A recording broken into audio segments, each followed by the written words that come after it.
sommes à présent en plateau avec Pierre Bismuth, directeur général et responsable des gestions chez Myria AM. Bonjour Pierre. Bonjour Nicolas. Alors vous publiez votre dernière vision des marchés de l'année qui revient sur 2019. Exactement.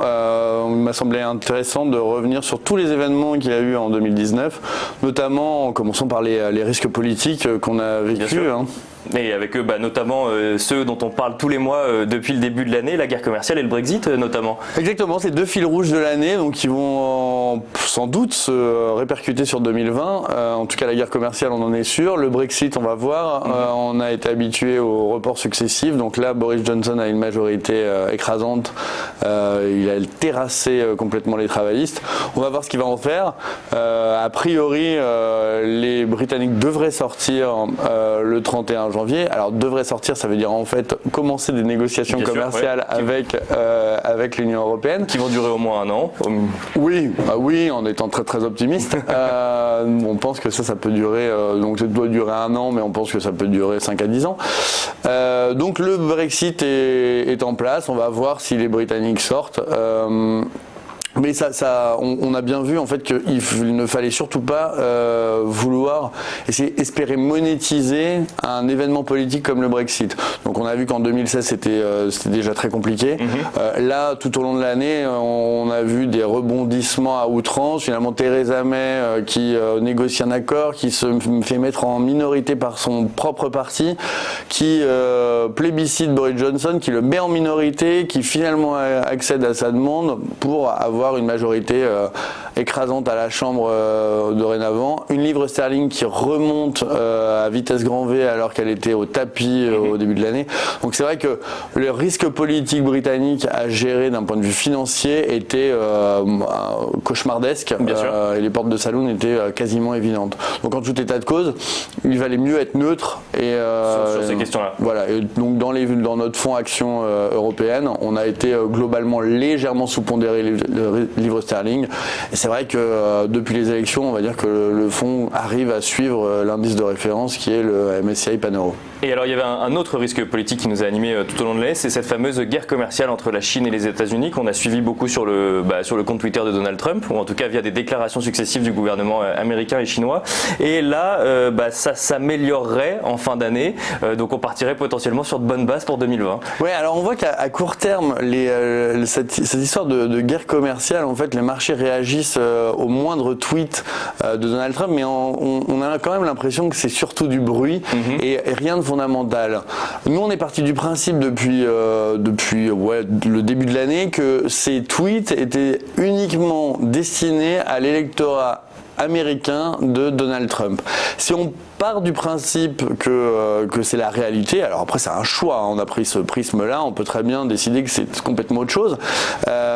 Finalement, on a vécu une année plutôt tranquille où en se focalisant finalement sur ce que disaient les banquiers centraux plus que ce que disait Donald Trump, et on voit qu'au début de l'année, on était censé avoir un accord commercial entre la Chine et les États-Unis, puis en octobre, on a parlé d'une phase 1 qui aurait pu être signée au Chili, mais finalement il y avait des troubles au Chili, donc on n'a pas signé, etc. Là, le dernier épisode en date, c'est que les marchés en fait ont poussé un ouf de soulagement puisqu'on n'a pas eu l'augmentation des taxes le 15 décembre. Mais finalement, si on se dit que tout ça est de la politique intérieure américaine, on n'essaye pas non plus de véritablement gérer ce risque, et finalement c'était à mon avis la bonne solution. On verra pour 2020, mais en tout état de cause, en 2019 c'était un risque qui était difficilement monétisable également. Difficilement monétisable, mais qu'on pouvait voir effectivement comme une stratégie électorale plus que... Voilà, et donc aucun impact sur les marchés. En fait c'était vraiment du bruit, et les marchés ont monté plus sous l'effet des banquiers centraux à mon avis. Et surtout que si on reste aux États-Unis, la croissance est en hausse, le chômage est au plus bas. On annonçait l'inverse à l'élection de Donald Trump. Finalement, ça va pas si mal que ça aux États-Unis. Ouais, et surtout ça remet en cause pas mal de fondements économiques, en tout cas à court terme, sur la mondialisation. On voit bien que Donald Trump, malgré des taxes quand même astronomiques sur les biens importés, finalement arrive à maintenir l'économie américaine à flot. Alors c'est peut-être plus compliqué pour la croissance mondiale qui s'est pas non plus effondrée. Mais tout ça remet en jeu un peu des théories économiques, et c'est vrai que c'est pour le moment une leçon économique de la part des États-Unis. Alors, la vision des marchés en fin d'année permet de faire un petit peu aussi le bilan de ce qu'on a pu voir et des grandes tendances. Et vous nous parlez notamment de l'essor de l'écologie et de tous les investissements liés du coup au développement durable ou à l'écologie. Exactement. Alors, c'est peut-être un parallèle avec le protectionnisme de Donald Trump, mais on voit bien que le prisme, en tout cas, de la transition énergétique est quand même assez vu par l'idée d'un certain protectionnisme, ou en tout cas d'un retour en arrière d'avant la mondialisation, où on sent émerger le désir de produire local plutôt que de produire mondial. Alors, je n'irai pas jusqu'à dire que Donald Trump est le premier des écologistes avec ses taxes, mais il est clair qu'on a un thème qui va être transcendant tout au long de la prochaine décennie, voire les prochaines décennies, et on n'a jamais autant parlé d'écologie, de transition énergétique, de changement de mode de consommation, de changement de mode de production. Et c'est un thème qui, à mon avis, va vraiment mais transcender toute la finance et tous les investissements qu'on va réaliser dans les années futures. Alors c'est le départ, mais on voit bien que les questions sont très clivantes. On a eu un délire sur Greta Thunberg, notamment. Moi j'ai un avis qui est plutôt pro-jeunesse, donc où c'est quelqu'un c'est une lanceuse d'alerte qui se fait vilipender parce que c'est une lanceuse d'alerte. Alors certes, elle a son style, mais en tout cas, entendons plutôt le discours, voilà, plutôt que la forme et ce qu'elle fait peur ou pas. Enfin, c'est vraiment pas important. Et cette idée d'écologie, on a vu l'échec patent de la COP25 récemment, il y a 2 jours. On a quand même une classe politique qui n'arrive pas à prendre le problème par les cornes. Et finalement, le secteur privé est quand même très en avance sur cette transition écologique. Donc ça va être un thème d'investissement important. On a l'ISR, tout le monde est en train de passer ISR. Nous-mêmes, on est en train de constituer pour notre actionnaire UFF une gamme ISR. Avec nos sociétés de gestion délégataires, et on voit que cet apport ce thème de l'écologie va vraiment être très important dans les années futures. Alors si on continue un petit peu sur ce qui s'est passé cette année, il y a également eu sur le plan financier ces taux négatifs qui ont surpris les investisseurs, Pierre. Oui, alors ça reste quand même une énigme encore, puisque quand une obligation se met à traiter comme une action, ça revoit deux, trois fondamentaux pour les investisseurs. Voilà, en fait il faut simplement s'accrocher sur la dynamique et non plus essayer de trouver la moindre explication économique, parce que c'est quand même difficile de prêter de l'argent et qu'on se retrouve avec moins d'argent que quand on a prêté cette somme. Donc c'est la dynamique. L'important c'est plus de savoir quelle est la trajectoire, plus comme d'habitude en finance, plutôt que le niveau absolu. Donc on pense que le niveau absolu ne veut pas dire grand chose. En tout cas, c'est vrai que pour 2020 on a du mal à voir quel pourrait être le risque à être vraiment bullish sur les taux d'intérêt, puisqu'on a des banquiers centraux qui donc la Fed a dit qu'elle ne remonterait pas ses taux d'ici mi-2020. Voilà.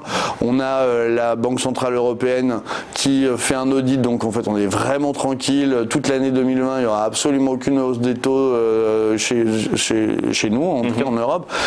Donc on voit fleurir des notes macro qui viseraient 1,2% sur le 10 ans à la fin 2020 du fait des remous de la campagne présidentielle américaine.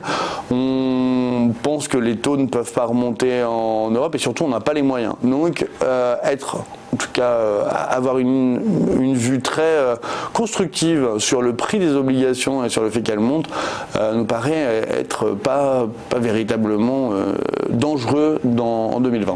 Alors ça c'est pour les obligations, et du côté des marchés actions, alors là on a pu le voir tout au long de cette année et surtout en fin d'année, les marchés n'ont jamais été aussi hauts. Vous employez même le terme de stratosphérique dans votre vision des marchés. C'est vrai. Bah oui, mais c'est vrai, honnêtement quand on regarde les niveaux des indices américains, c'est effectivement stratosphérique. Hier on a vu le CAC 40 passer les 6000 points, on s'est dit enfin depuis 15 ans. Oui, ça faisait surtout 2-3 mois qu'on l'attendait ou qu'on se demandait quand est-ce que ça allait passer. Voilà, alors après il y a encore une dispersion terrible au sein des actions, hein, toujours cette dichotomie entre les actions croissance et les actions de rendement, où des côtés, on a aussi beaucoup de dispersion entre les grandes capitalisations et les petites, voire très petites capitalisations, notamment françaises. Donc c'est pas vrai sur 10 ans, mais quand on regarde à court terme, 1 ou 2 ans, on a vraiment tout un pan de valeurs, notamment petites et moyennes, qui sont très en retard par rapport aux grandes. Et au sein de l'univers grande, on a vraiment un fort rebond à tout ce qui est croissance très visible, comme le luxe. Par exemple.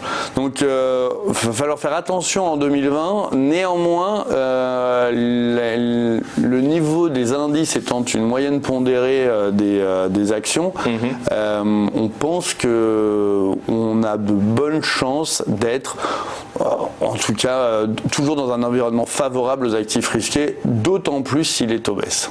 Et alors du coup, les arbitrages que Myria AM a pu faire en cette fin d'année pour préparer 2020, quels sont-ils? Alors on n'a pas fait grand-chose sur la fin d'année, puisque on s'est laissé porter quand même par notre scénario. On avait beaucoup changé les choses sur le deuxième semestre en remontant les émergents, en baissant légèrement les actions, en étant sur des actifs de portage très visibles.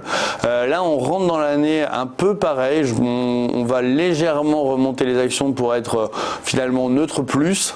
En revanche, sur la partie obligataire, on joue un barbell, comme on dit, donc beaucoup de duration, mais aussi beaucoup d'actifs de portage, donc notamment sur émergents et au rendement obligataire. Et bien du coup, vous viendrez nous expliquer en 2020 s'il y a d'autres arbitrages à faire ou si cette stratégie a porté ses fruits. Merci beaucoup, Pierre Bismuth. Merci, excellente fin d'année. À vous aussi. Et Pierre Bismuth, je rappelle que vous êtes directeur général et responsable des gestions chez Myria AM.